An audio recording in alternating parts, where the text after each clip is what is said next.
I'm Jason, co-founder and lead pollster here at Quantus Insights. We're going to discuss some of the movement in Trump's approval ratings and disapproval ratings. But we do have some polarization, and amongst some pollsters, you have a group of pollsters, demographic of pollsters showing Trump well underwater. You have some Trump even, and then you have a few other pollsters showing Trump slightly ahead or slightly above water. A lot of this comes down to polling accuracy and historical performance when you relate to some pollsters who are habitually underpoll or undersample Trump. We do have a story to tell. We got RCP. We have some new polls that come out with Quinnipiac showing Trump well underwater, -11. That's a huge gap, even by Quinnipiac standards, because right in the mix of this, you have economist YouGov, not a very friendly Trump pollster, but they have Trump about even.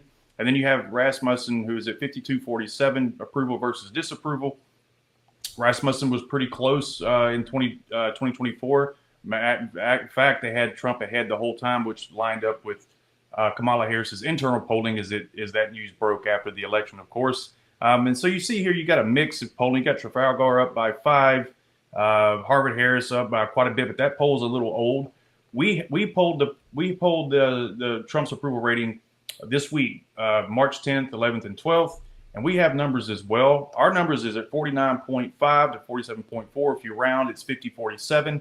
But we do have Trump falling about 3.7 points from our previous poll in February, which was 51-45. If we look here, this is the history of our polling since January, and you can see a clear convergence of the approval-disapproval ratings. We obviously, Trump honeymoon period, we had a large gap here of about 14 points, a plus 14 approval, and then we slowly start seeing this and this kind of move. The points are starting to kind of converge here, but we do have Trump still at 50%. Technically, if you want to round, it's at 49.5 to 47.4. There is some movement around the edges, around the margins. Men still support him overwhelmingly, 55%, as well as non-college educated voters at 54%. Women are at 44%, et cetera. So it's pretty in line with what you'd expect regarding the electorate. But the numbers aren't alarming. Yeah, Trump is losing support, but it's a very polarized environment right now. The approval ratings aren't quite like they used to be 30 years ago, where presidents enjoyed this long extended honeymoon experience with approval ratings 55%, 60%. That's no longer relevant today. There's just the environment just doesn't really support it. We do have some recall votes. Back in February 26th, when we polled this, we asked the recall question. The reason why we got down into this question was because we wanted to figure out why we were seeing things differently from other pollsters. A lot of pollsters, this is when the dip started happening amongst 5 or 6 pollsters, CNN, Quinnipiac, Marquette Law School. Those pollsters they deal with large error rates. Call it like it is. They're usually off by 5 or 6 points. So we asked a series of questions in this poll trying to gather voter sentiment. And what we had here was the recall vote, or the rematch vote, I should say.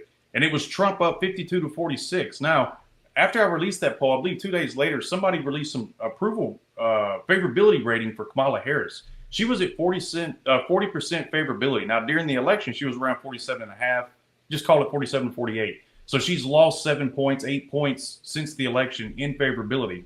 So it kind of lines up with this poll. 2 days later, that poll comes out on the heels of me asking our voters here, hey, if you had to do it over again, what would be your pick? And it was Trump plus 6 points, 52-46. So yeah, is the argument Trump losing some of his approval? Probably. Is it alarming? No, it's to be expected. His at this stage right now, in his second term, he's got a higher approval ratings than Obama in his second term, et cetera. Understanding there's a difference in environment.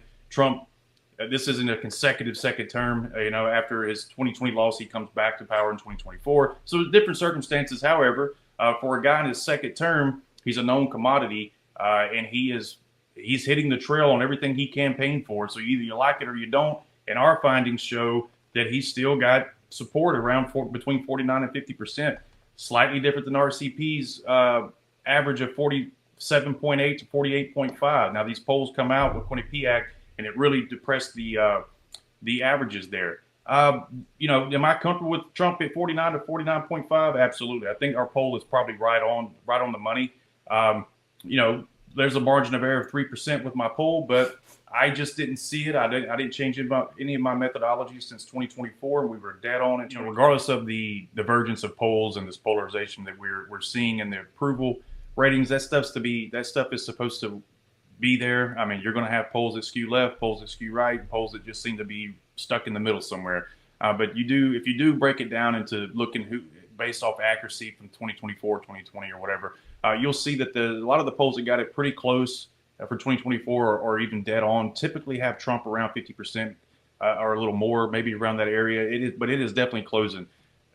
Bottom line, my take is this is probably where Trump is at, somewhere around 50%, 49 and some change. Typically, what we have here. But we'll have to wait and see. There was a rough news cycle. The market was going haywire. There was talks about inflation. There's talks about recession. And then the news cycles kind of turned positive here with some of the prices coming down in gas, eggs. That seems to be the big thing here. That seems to be on everyone's mind if they can be able to make an omelet in the morning, which I had an omelet today. But in any case, so we'll see how this shakes out. We got some news coming out of Russia and Ukraine. There may be a ceasefire. There may be a deal.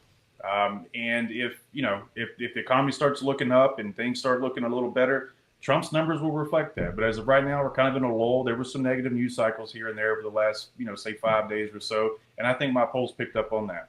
But anyway, until next time, guys, if you like this video, please like and subscribe, and we will talk to you soon. Bye.